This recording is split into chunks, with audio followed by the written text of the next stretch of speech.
So, eto yung fish pond nila na magkakaroon ng bangus. Oh, tilapia. Naghimo may mga island. Ito pa. May mga tulay na siya. Okay. Nari sa tunga, may dal kami ibubutang pa nga tulay na balay-balay lot. Karabaw kami ma'am ngayon. Karabaw. Karabaw rides. May Karabaw rides. Oh, nandito na yung karabaw. Nandun ang karabaw. Opo. So may tilapia na dito ngayon. Oh, nagsisigalawan na po sila. Welcome tayo mga Bebe Loves. So ayan, mga tilapia na po yan, nagsisigalawan. Okay. Ayan. Ay, nagkakagulo sila sa pag-enjoy sila sa tilapia. Okay. Daan na ito dito ng Kalabaw. Parang sa atin sa Kangga. Kangga, okay. Na pwedeng sakyan ng mga tao, no?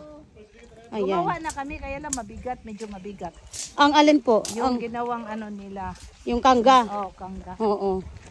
Ayan. So, mahihirapan naman yung Kalabaw kung mabigat na ang Kangga. Nag-i-enjoy pa sila sa pag-ano.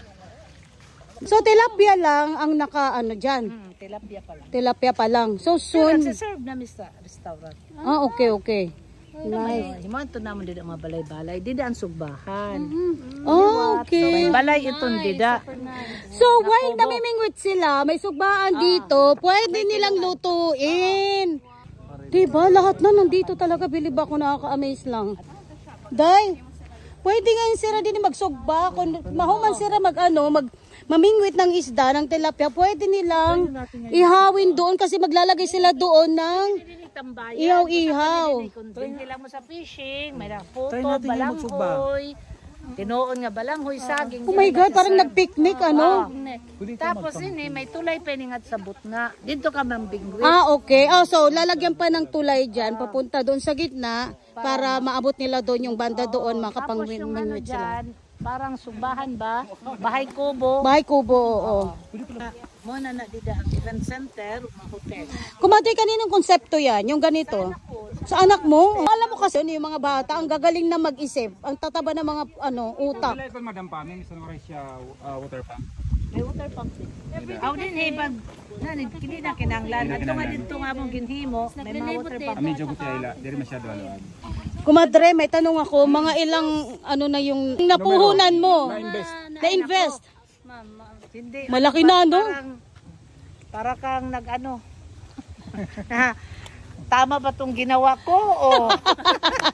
Parang napasubo ka na. Ayan, kaya tuloy-tuloy na. Pero maganda naman, kumadre, yung result, Oo, hindi ka magsisisi naman sa result. Sa likod dito, may ganyan lang yan, pero sa amin pa yung likod. Yung lupain niyo pa din doon sa likod? My goodness.